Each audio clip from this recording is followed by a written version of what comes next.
엘리사가 이전에 아들을 다시 살려준 여인에게 이르되 너는 일어나서 내 가족과 함께 거주할 만한 곳으로 가서 거주하라. 여호와께서 기근을 부르셨으니 그대로 이 땅에 7년 동안 임하리라 하니 선지자 엘리사가요 이전에 자기가 아들을 살려준 적이 있는 여인한테 말합니다. 앞으로 7년 동안 기근이 있을 터이니 가족을 데리고 살만한 곳에 가서 살아라 이렇게 충고하죠. 뚱딴지 같으면서도 곤혹스러운 소식이죠. 기근이 올 거라는 소식도 나쁜 소식인데 이사를 가야 한다니. 게다가 이 여인은 남편이 없는 과부였거든요. 하지만 여인은 엘리사의 말대로 합니다. 이렇게요. 함께 읽습니다. 여인이 일어나서 하나님의 사람의 말대로 행하여 그의 가족과 함께 가서 블레셋 사람들의 땅에 7년을 우거하다가 여러분 이 대목에 우리가 얻어야 할 첫 번째 교훈이 있습니다. 바로 하나님께 순종해야 한다는 거죠. 너무나 익숙한, 너무나 진부하게 들릴 수 있는 말이지만 이게 진리입니다. 장차 닥칠 기근을 예고하면서 다른 땅으로 이주하라 말하는 그 선지자 엘리사의 말대로 여인은 행합니다. 여인은요, 하나님의 사람의 말대로 행했다고 하죠. 이건요, 단순히 사람의 말을 따르는 것을 넘어 여인의 마음 중심에 하나님의 말씀에 대한 순종의 태도가 깊이 자리 잡고 있다는 걸 보여줍니다. 성도 여러분, 우리에게도 마찬가지입니다. 우리 인생이란 언제 어떤 일이 일어날지 모르는 불확실함 투성이죠. 그런 우리 인생에서 가장 확실한 피난처는 하나님입니다. 하나님께 순종할 때 가장 안전하다는 사실을 잊지 마시기 바랍니다. 자, 기근을 피해 블레셋 땅에서 7년을 보낸 여인, 고향으로 돌아옵니다. 7년 동안 기근을 피해 있다가 고향으로 돌아오죠. 이어지는 말씀 함께 읽습니다. 7년이 다함에 여인이 블레셋 사람들의 땅에서 돌아와 자기 집과 전토를 위하여 호소하려 하여 왕에게 나아갔더라.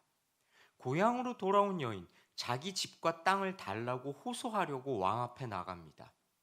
7년 동안 자리를 비웠으니 자기 소유의 뭐 땅이며 집이며 이런 것들이 이제 소유권 관계가 뭐 흐릿해졌을 가능성이 있지 않습니까? 뭐 아무리 옛날이지만요. 그래서 그걸 다시 달라고 내 것이니까 달라고 이렇게 호소하려고 왕 앞에 나온 거죠. 자기 소유의 부동산이니까 정당한 요구를 하는 거지만요. 사실상 호소하는 거죠. 게다가요, 당신은 남편 없이 여인이 홀로 청구한다면 당사자에게 아주 불리하게 작용하던 때였습니다. 제가 뭐 누차 말씀드리지 않습니까? 지금도 뭐 여성의 권리가 남자하고 똑같다라고 보기에는 조금 물론 법적으로는 그렇지 보장이 되어 있지만 우리 아직까지 좀 문화가 그렇지 않습니까? 하물며 수천 년 전 저 시기에 여인의 권리란 굉장히 소홀하게 취급받았던 게 사실이죠. 남편도 없이 왕한테 가서 내 땅을 돌려주십시오. 이렇게 말하니 굉장히 불리해 보였던 그런 상황입니다. 그런데요, 기가 막힌 일이 벌어집니다. 말씀으로 확인해 볼까요? 함께 읽습니다.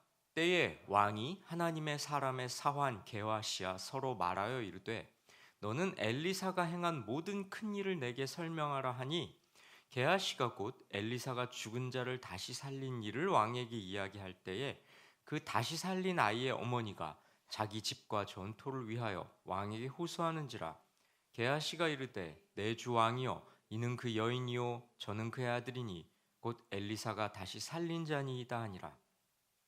때마침 여인이 왕에게 호소하러 나갔을 때 때마침 왕은 엘리사의 사환인 게하시를 통해 엘리사가 이 여인의 죽은 아들을 다시 살렸다. 이런 얘기를 듣고 있었습니다. 때마침. 일전에 엘리사를 통해 하나님께서 기적을 베푸신 일이 있거든요. 자, 엘리사를 통해서 이 여인의 죽어버린 아들을 살려주신 하나님께서 그런 일이 과거에 있었는데 하필 왕하고 엘리사의 사환이 그 얘기를 하던 그 시점에 이 여인이 왕 앞에 나와왔다는 겁니다. 이 여자는 과거에 아들이 죽었는데 엘리사가 다시 살린 적이 있습니다. 게하시가 이렇게 왕한테 말하고 있던 참이었죠. 자, 이제 일은 어떻게 될까요? 함께 읽습니다. 왕이 그 여인에게 물음에 여인이 설명한지라 왕이 그를 위하여 한 관리를 임명하여 이르되 이 여인에게 속한 모든 것과 이 땅에서 떠날 때부터 이제까지 그의 밭의 소출을 다 돌려주라 하였더라. 여인은 관리에게 명령합니다. 여인에게 다 돌려주라고요. 여인의 땅뿐만 아니라 여인이 없는 동안 그 땅에서 난 소산물까지 다 챙겨서 주라고 말이죠. 여인은 완전히 회복을 누리게 됐죠. 그런데요, 이 일은 하필 과거에 있었던 엘리사의 기적을 말하던 중이었기 때문에 수월했다고 할 수 있겠습니다.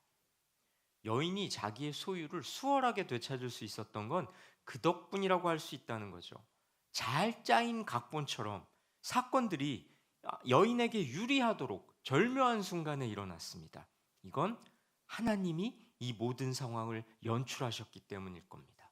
하나님은 이 우연 같은 일을 통해 일을 성취하셨습니다. 여인이 바란 것보다 훨씬 더 풍성하게 돌려받도록 하셨죠. 여러분, 바로 이 대목에 우리에게 주는 교훈이 있습니다.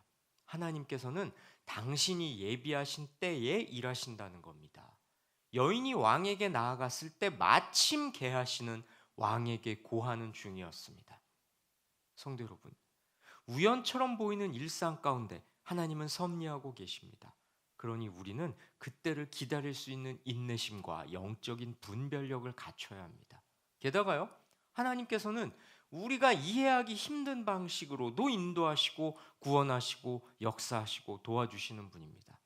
오늘 구절들을 보면요, 엘리사는 이 여인의 가난의 문제를 딱히 해결해 주지 못했습니다.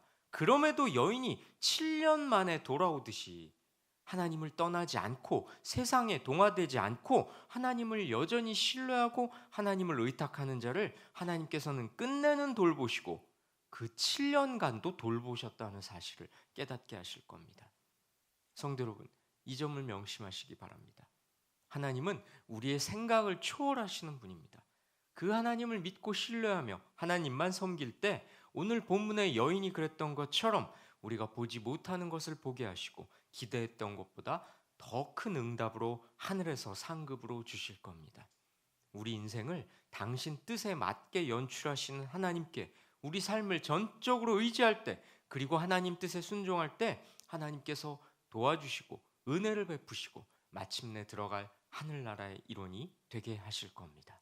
이 말씀을 가슴에 새기셔서 오늘 하루도 하나님 뜻에 순종하는 삶을 살아가시길 주님의 이름으로 권면하고 축원합니다.